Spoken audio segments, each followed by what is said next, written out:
Welcome to the show. Like the Titanic coming into port, better late than never. We'll switch up some times today, but we are here.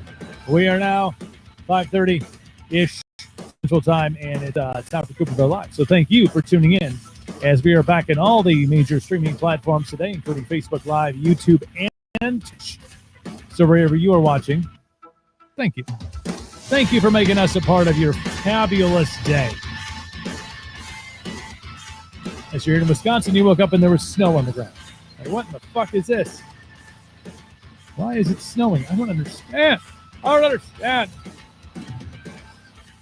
But alas, here we are. We got 50s in the forecast this weekend, so things are going to go wild and crazy. And then another chance of snow next week.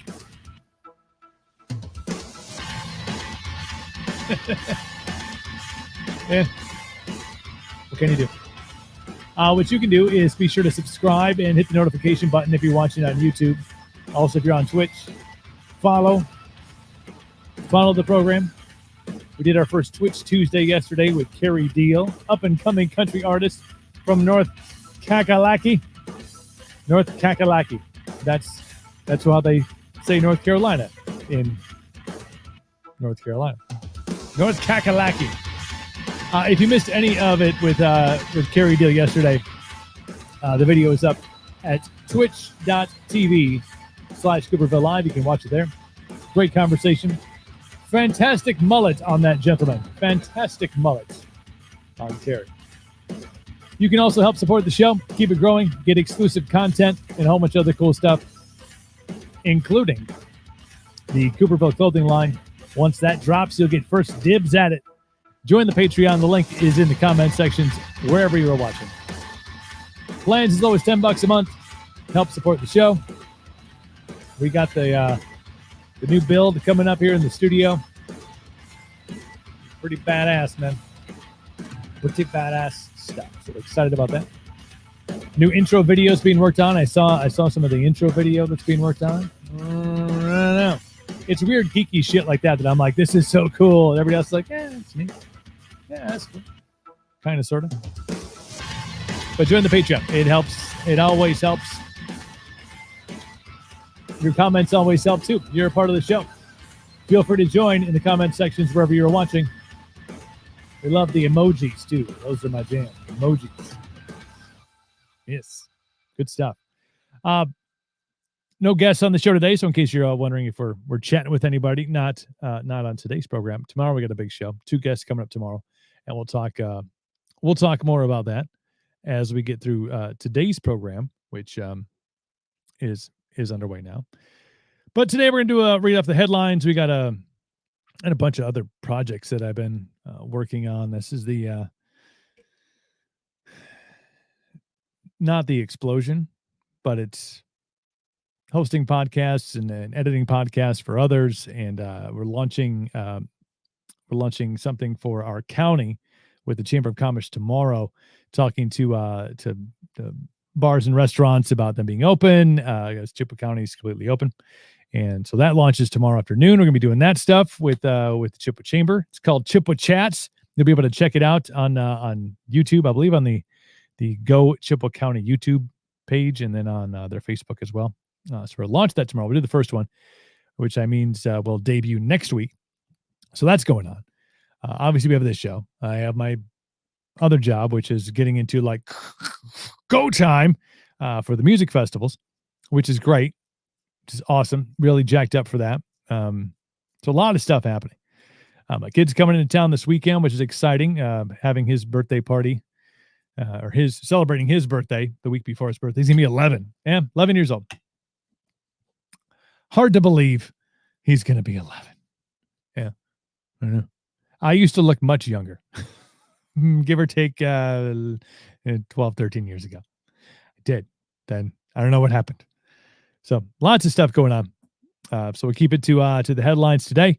As you, if you're watching this on Facebook, there's an interesting thing that could be coming. And I've heard this being discussed for like the last 3 years. So it's interesting that now of all the times, this could be going into effect. The story comes from the New York Post, but again, I've heard this over and over again for a long time.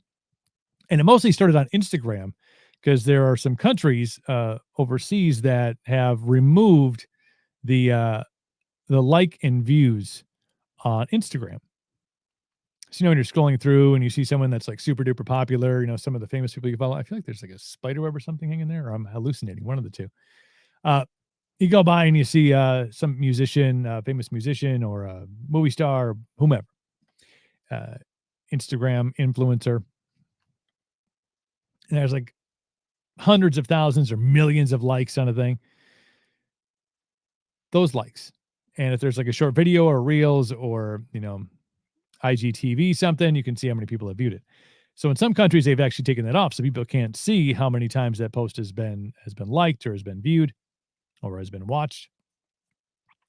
And the logic behind it is that every time people start to kind of become real focused on how many likes they're getting and how many likes lead to follows and follows lead to other stuff, and you know like my stuff doesn't get a whole lot of likes. Instagram, by the way, if you're not on Instagram or if you don't follow me on Instagram, it's at No Limit Cooper and at No Limit Cooper Official and at Cooperville Live for the show and at Captain Coop's Beard Company, which is my beard stuff, which is right there. So they're talking about in other countries, they already have this on Instagram where there's no likes and there's no, you can still like things, but I don't think it shows the tally of how many people have liked something. But now they're talking about an expansion into Facebook. The tiny red hearts that appear under Instagram photos of kids, kittens, and sandwiches can be a source of stress for many users as indigenous ways of measuring self-worth and popularity. That was the crux of what they were talking about several years ago when I first heard about Instagram doing this, or some countries forcing Instagram to do this, was that people, especially young children, growing up in this digital age can really be harmed by something they post not getting a bunch of likes or not having a bunch of followers or not having a bunch of subscribers, things like that, which I get. But that is becoming like that's how they value themselves, is by how many subscribers they have or how many followers they have or how many likes a certain picture gets. I've had this conversation with the aforementioned almost 11-year-old son of mine about, he was really distraught that he only had like 49 YouTube subscribers. And judge me if you will on him having a YouTube channel, but he mostly posts things about fire alarms and weather radios. So I'm fairly comfortable with with the content that he's posting. But he was a little upset that he only had 49 subscribers, and I was like, bro, like you don't need to worry about subscribers. Just make sure that you're doing things that you enjoy, that you want to post. So I get it. I get that value of self-worth is now in likes, followers, and subscribers and all that other shit. So Facebook says it's going to test out again an option for users to hide those like counts to see if it can reduce the pressure of being on social media. Instagram, which Facebook owns, will soon allow a small group of random users to decide whether or not they want to see the number of likes of their posts and those of others. The social media giant says it's also exploring a feature for Facebook. Comments will still be available for people who choose to hide likes. They just won't see whether it was 2, 20, or 20,000 people who liked their post.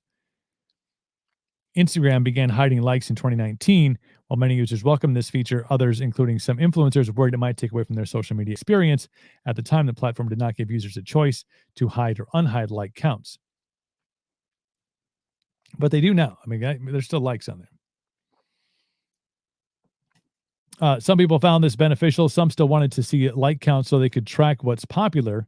The company said in a statement, in March of this year, a bug caused like counts to disappear for some Instagram users for a couple of hours, prompting questions about whether the company would soon relaunch the feature. So there was a short period of time when they had taken down the likes on Instagram.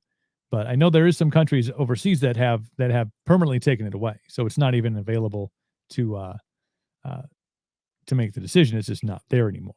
And for this entire reason, that it's all about likes and comments and things like that, which I completely understand. Yet self-gratifyingly, man, we'd love to have a bunch of people that watch the show and a bunch of people that comment and get interactive. And, when we have guests on and they share it, we get a ton more people that watch, and it leads to a ton more likes and things like that. And for us, for the show, it's really about growing the program, to reach more people, to get more people involved, and kind of let it grow. Because obviously, if you've ever watched the show before, it has not just musicians on, and not just Dr. J on, and we've had politicians, we've had motivational speakers, we've had entrepreneurs and CEOs, Sean Whalen from Lions Not Sheep.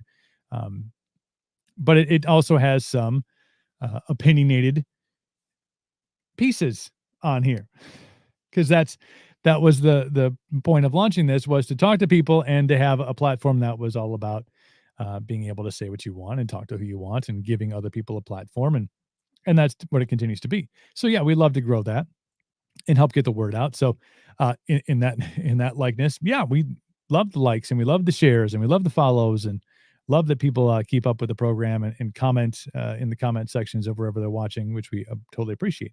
But I also get the feeling, because I've had it before, coming off of having a great show, and you see that it didn't get maybe the amount of views, or maybe the amount of shares, or the amount of likes, or the amount of comments that you'd like to have, or that you feel that it was worthy of. I get that. I get bummed out too. So I completely understand. Like, oh man, that was such a great conversation we had with Carrie Deal, or we had with Peyton Smith, and we had with all these other great artists and interesting people we've had on the show. But we don't stop doing the show. I don't get like, oh man, another pointless day. I got to come down here and talk to, my mom, who's probably on here somewhere. Hi mom, how you doing? Thanks for watching. Appreciate it. So I understand the theory behind hiding the likes and comments, but I also understand that people like to see them. But it's interesting the way they phrased it, though. It says users won't be able to see whether it was 2 people, 20 people, or 20,000 people who liked a particular post. But I wonder if the person posting can see. You know what I mean? Like, it won't be visibly displayed. Like, if you're watching this video on Facebook, and down, here somewhere, it says, there's one like by my mom. But maybe others won't be able to see it, but you could still go in on your page and be like, oh, there was so many interactions with it. I'm not sure. But if you have a business, like, you want to see people interacting with your business post from that aspect.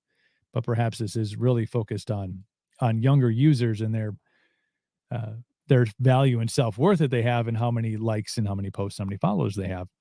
Because Instagram influencer is a job, and for some it is a very lucrative job. Not only is it lucrative financially, but you get a bunch of free shit sent to you, and you're like, yeah. And people go, yeah, well, that's what I want to be. I had that conversation with my son when he was 7 or 8. That whole kind of, maybe a little closer to 10. Maybe it was 8 or 9.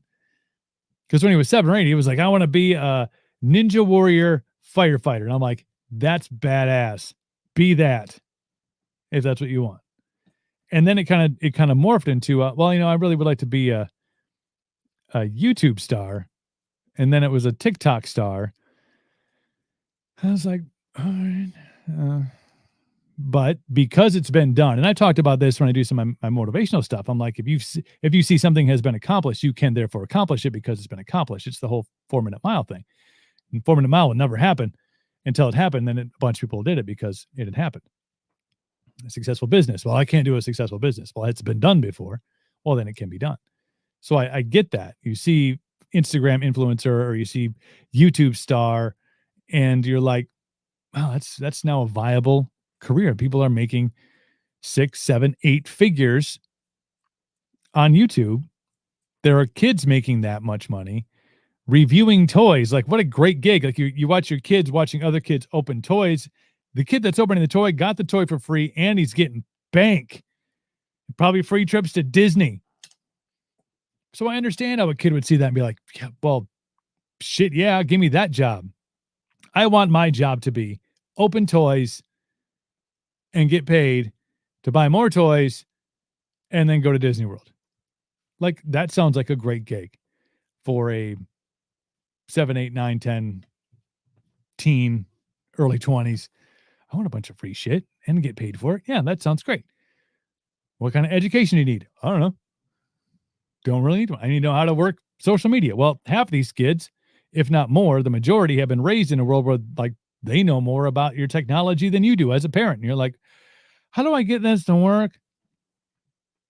Boom. They got to figure it out. So their self-worth is valued in like, wow, I see my friend got 20 likes on their post about ice cream and I only got 10. So my friend must be twice as popular as I am. That's, maybe he had better lighting. I don't know. Maybe he had chocolate chip cookie dough ice cream and you vanilla. I don't know. Like, I don't know what makes one thing popular and one thing. I don't, you know. So I get it.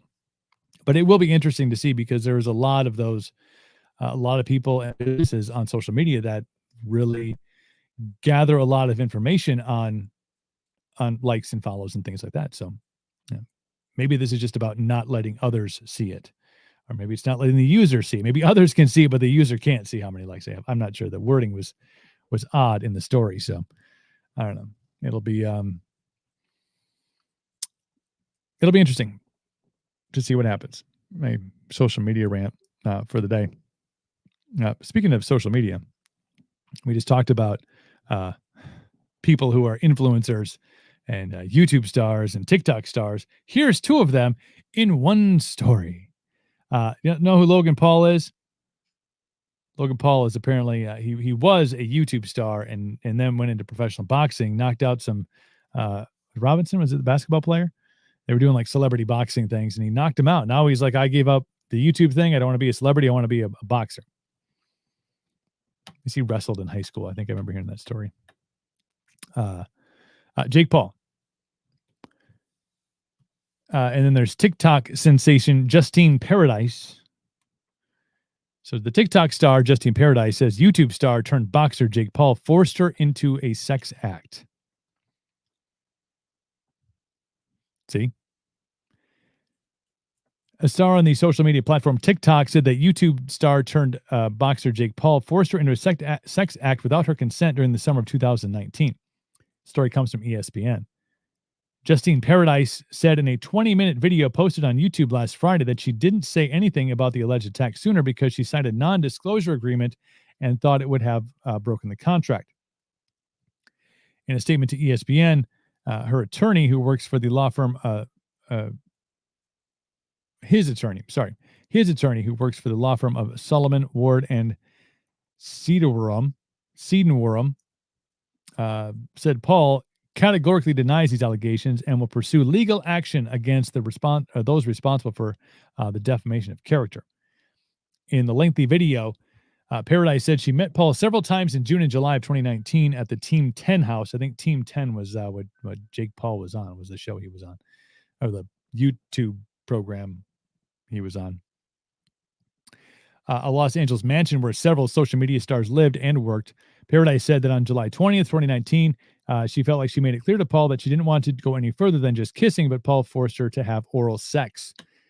He didn't ask for consent or anything, she said in the video. He knew I didn't want to do anything with him.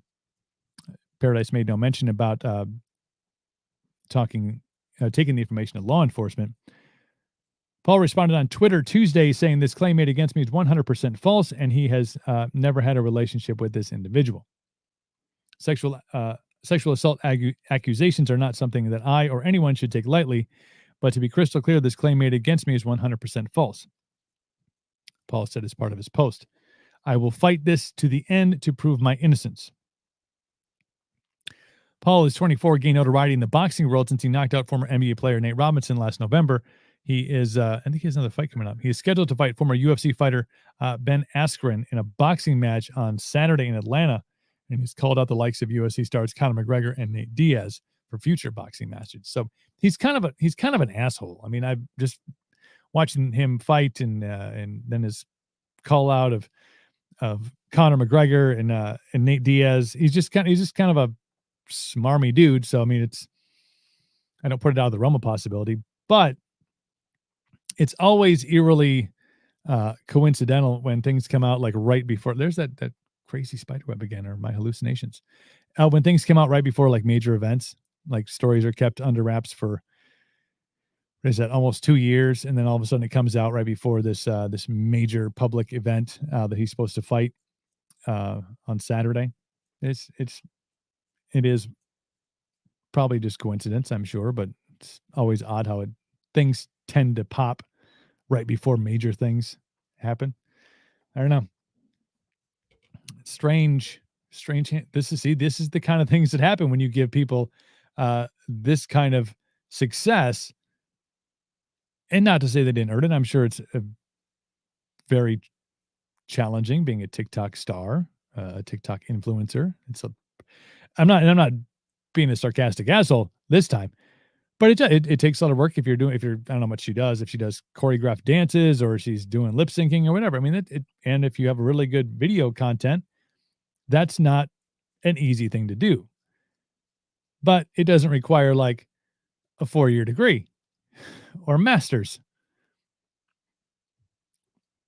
But you give these people a bunch of money and a lot of influence and a lot of followers and huge egos, and then they collide and they crash, and then feelings get hurt, and you meet people at parties and you're like, oh, what do you do? I'm a YouTube star, and I'm a TikTok star, and then shit happens, and somebody's feelings get hurt, or even worse things happen. If this is this alleged case is true, then worse things happen. Yeah, fame and success, man. It's not all it's cracked up to be. I mean, so I've heard. I haven't quite reached the cusp of it yet, but it's crazy. Just an interesting lead in from the story we were talking about, the likes and the follows, and does it all really matter? We've talked about this before. The MyPillow CEO is it Mike Lindell? Yeah.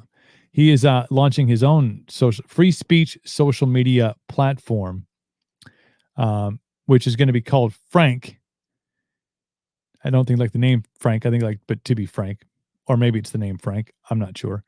The social media network is set to launch on April 16th. So that's just a couple of days from now. Is that correct? Yeah. 2 days from now. That would be on Friday.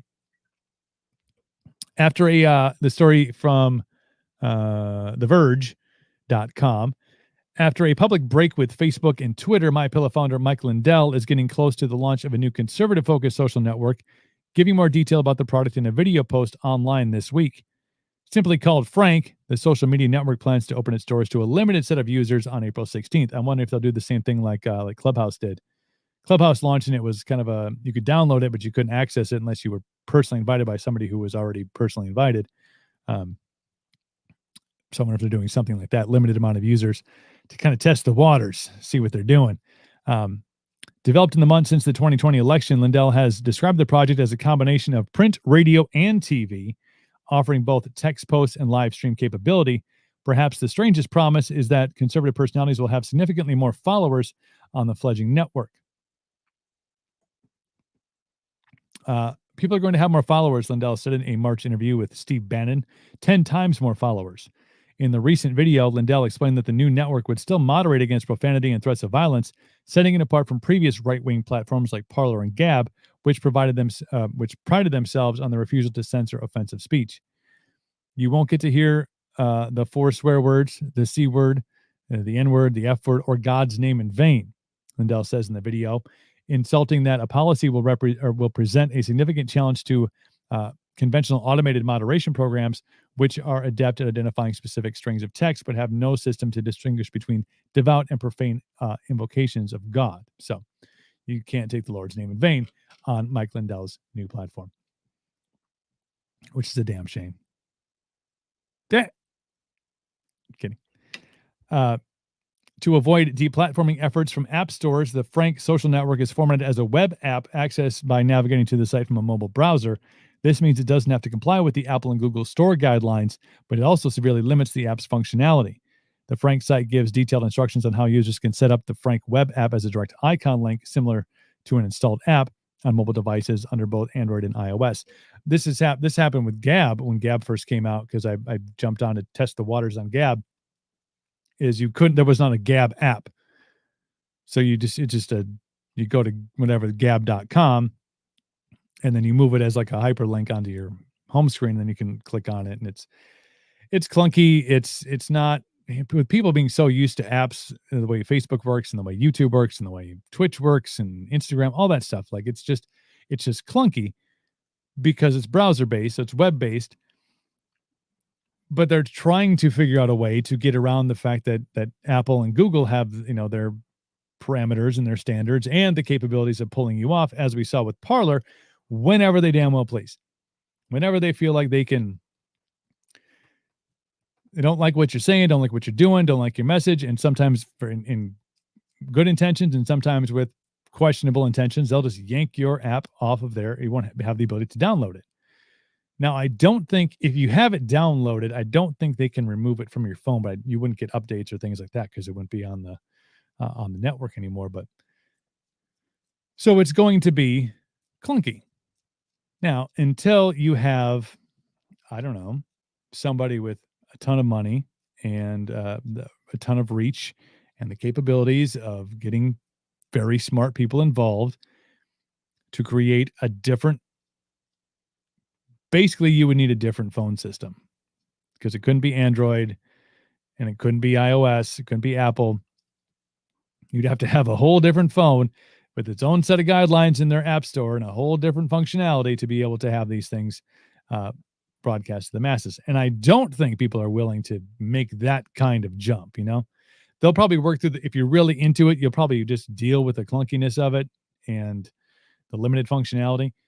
You're probably not going to go and buy an exclusive whatever Trump phone, just so you can have access to apps like Frank or like Gab and not have them have to be a browser based icon, which is it makes it seem less official. Like, do you have an app? Oh no, we have a web page. Okay. Lindell first announced the project on Bannon's podcast in March out of frustration with the mass deplatforming of claims that in the 2020 election have been somehow stolen from Donald Trump. The new platform would avoid restrictions put in place by app stores instead of promoting voices of free speech, which I'm all for. I'm all for free speech. I think it's bullshit that the App Store and Google Play and Android, all that stuff. I think that was bullshit that they pulled Parler. You may not like what Parler had to say, but when you have big tech companies like Twitter and Facebook saying, if you don't like our rules, and go make your own app, and then they do, and then they say, we don't like what you're doing on your own app, we're going to pull you down. When a lot of the shit, we're going to talk about the insurrection, that a lot of the same things, if not worse things, were happening on both Facebook and Twitter and the like. So it's weird. And then Amazon pulls their servers, and we know the fallout from there. So it's it's just weird. So the free speech thing, I'm like, yeah, you shouldn't ban people from speaking their mind. You may not like what they have to say, but there's a whole amendment about this thing called free speech. What did I hear today? Somebody said something. I'm not sure if it was on a podcast I was listening to, but they said that the Declaration of Independence, Bill of Rights, is becoming Swiss cheese. People are just poking holes in it. Like, yeah, but 1A, yeah, but 2A, yeah, but. And when you have a president that comes out and says, well, not every amendment is absolute. You say, okay, what about taxes? Like, can we not pay them? Or, well, don't be silly. We're just talking about the ones that have to do with your rights, not you paying us. Like, we need to pay us, man. It's a whole tax deadline thing. If you owe us money, you better pay by the 15th. If we owe you money, take your time. There's no real deadline. May 17th is arbitrary, really. If we owe you money, we'll pay you someday. I think you have 5 years to collect on past taxes. Like if they owed you money in 2017, like you have until this year to file that claim and get that money, man. $81 million in the state of Wisconsin, I think I heard. $81 million in unclaimed, was it federal or state, or maybe it was a combination, federal and state tax returns, refunds, unpaid since 2017. $81 million. Huh. Interesting. So Frank is the new platform. I don't think this is the one that Trump was talking about, though. Trump was talking about doing his own thing, and we'll see. We'll see how that goes. Oh, this would. Have you ever found something in your food before? And not like food at a restaurant. You find a hair and you're like, oh, those gross. Then you lick your fingers. Weird. But like you go to a grocery store and you buy something and you're like, oh, like you've had bad, like, oh, I guess this wasn't fresh anymore. It was still on the shelf. It's no good. This is a little bit different than that. From USA Today, a man in Sydney, Australia discovered he had bought more than just lettuce when he recently returned from a grocery trip on Monday. Alexander White noticed a small venomous snake was hanging out in a produce bag he had just bought from Aldi, he told The Guardian. Bag of lettuce, inside, venomous snake, free of charge. Snake's free. The young animal was identified as a pale-headed snake. While there aren't known human fatalities resulting from this particular species bite, the snake's venom can produce unpleasant symptoms, including severe headache, blurred vision, localized pain, and abnormal bleeding. Sounds like a good time, according to the Australian Museum. White told The Guardian that he realized the lettuce story was a snake rather than a worm when it was started flicking its tongue. I would have been more comfortable with a worm, to be honest. The snake was picked up by wildlife officials and will be returned to the wild eventually. The lettuce, however, did not survive the ordeal. White told reporters he used it in a salad wrap for lunch later on.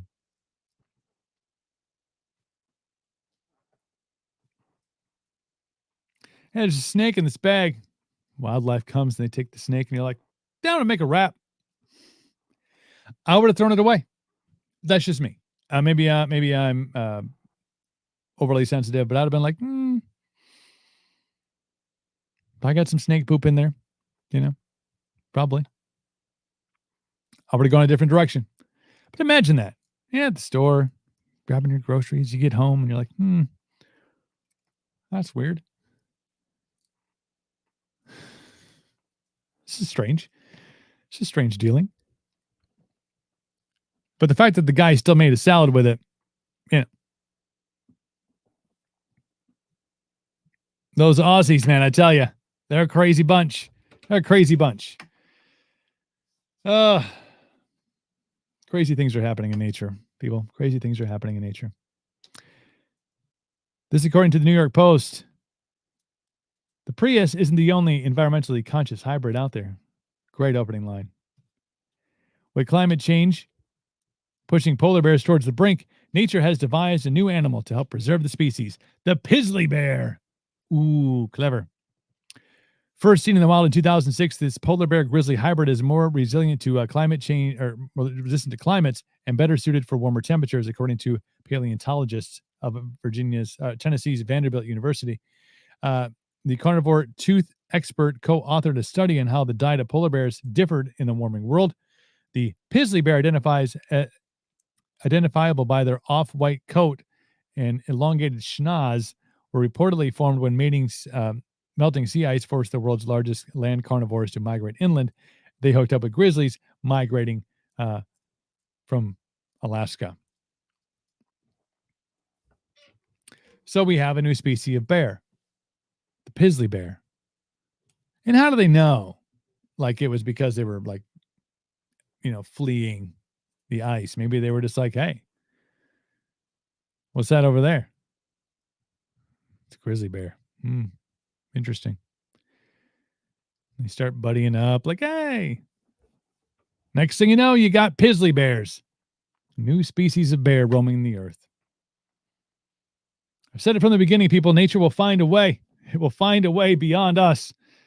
We'll screw it all up. Nature will be like, humans.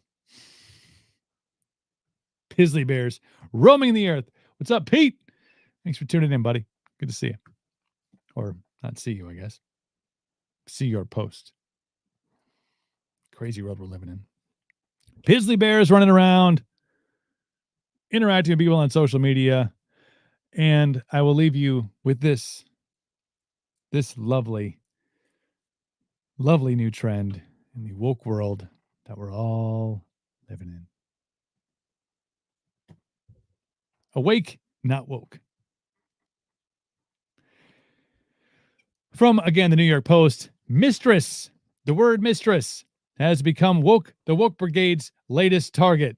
You can't use the word mistress anymore. You can, but this story gets better because when they put this out on social media, everybody just went and attacked. And some of the comments are fucking amazing. So hang out for the end of this, and then we'll wrap up the show and you can go on with your Wednesday evening. The Associated Press style book, which traditionally sets standards for language usage within the media landscape, mystified Twitter users on Tuesday when it tweeted a reality-bending, wrist-slapping admonishment. Don't use the term mistress for a woman who is in a long-term sexual relationship with and is financially supported by a man who is married to someone else.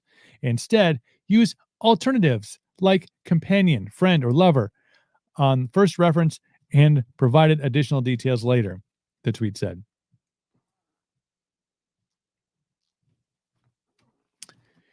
Follow me. Follow me down the rabbit hole, the wormhole, the black hole. Just follow me down. The announcement led many to wonder which mistress had taken control of the account and what was truly wrong with the word mistress. It also spurred a joke fest with people tweeting some alternatives to mistress like side action, side piece, or home wrecker. NPR reporter Susan Davis tweeted his wife probably had some words she'd also like to use to describe her, while author and mathematician James Lindsay wrote, I can call her whatever I want. You call her mom. But James Lindsay with the joke. Cheeky college hoops commentary account Noel Scalators took the AP's advice on word substitution, writing, Rick Pitino and his companion got a brief tour of an Italian restaurant, referring to the 2003 incident in which Pitino had sex with a woman on a table at a Louisville restaurant.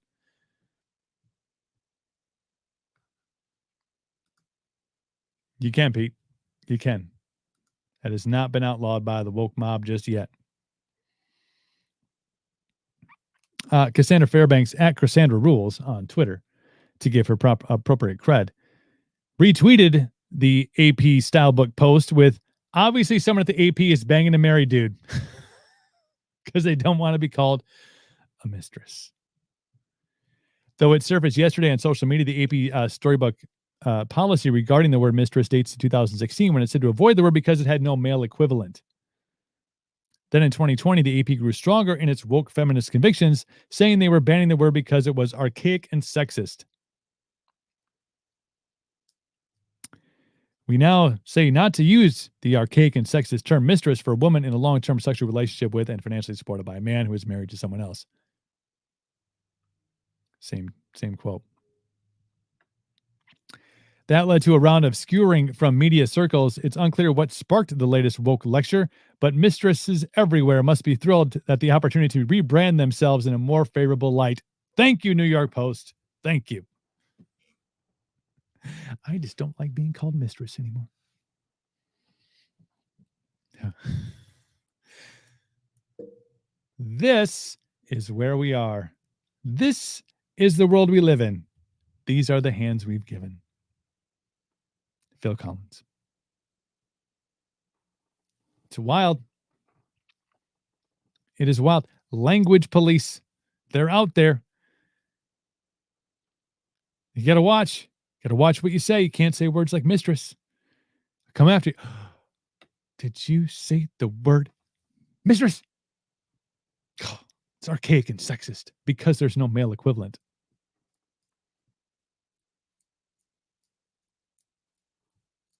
Okay. I'm sure we could come up with one. I'm sure words have been spoken about men in similar situations, though it seems to be less prominent. You know? But neither here nor there. How often does that word come up in conversation anyway? Mistresses of the dark. Elvira. Elvira is pissed. Elvira is pissed because she is the mistress of the dark. Or is the dark pissed? Huh. I'm gonna leave you ponder on that. I'm gonna leave you ponder on that one because that's deep. Huh. Who is she mad? Is she mad or is the dark mad? She's Elvira. She's mistress of the dark. Now she's companion of the dark. I'm gonna leave you with that. Tomorrow on the show, we got a big one. Reed Henry is going to be on. Reed Henry from My Darkest Day and Dead Set Society. He's got a new tune out. We're going to jam out to it, and we're going to chat with him about a solo project, things that he's got going on. He's been busy AF as fuck for those of you who don't care. So we'll talk to Reed Henry and Travis Chappelle, host of the Grow Your Network podcast, is going to be on with us as well. Dude's, if you follow like any podcast on social media, you've probably seen him before because he's talked to everybody. Sean T, Ed Milet, just a ton of people he's had on his show. Top 200 podcast is what he has got. So we will have him on as well on what I think we're outside of the top 200. I think so. That will start at 5 p.m. tomorrow right here on Cooperville Live, Facebook Live, youtube.com/Cooperville Live, and then Cooperville Live on the Twitch. So, Pete, there's no fine. It's just you will be publicly shamed for saying the word. I don't even know if that's true. The Associated Press style book will condemn you in a harsh but pleasantly written post. Also probably not true. There's no fine. There's no fine for saying mistress. If there was, I'm broke because I said it 14 times, if not more, during this particular show. Until we meet again tomorrow, Reed Henry and Travis Chappelle will be on the program. You will be here too. Join us in the comments. Jump on the Patreon. The link is in the comment sections of all the platforms you're watching on. I appreciate it and help and support the show. Keep it going. Take care of yourselves. Take care of one another. Have yourselves a great night. Can't find my mouse. There it is. Okay. Now we can end. Have a great night.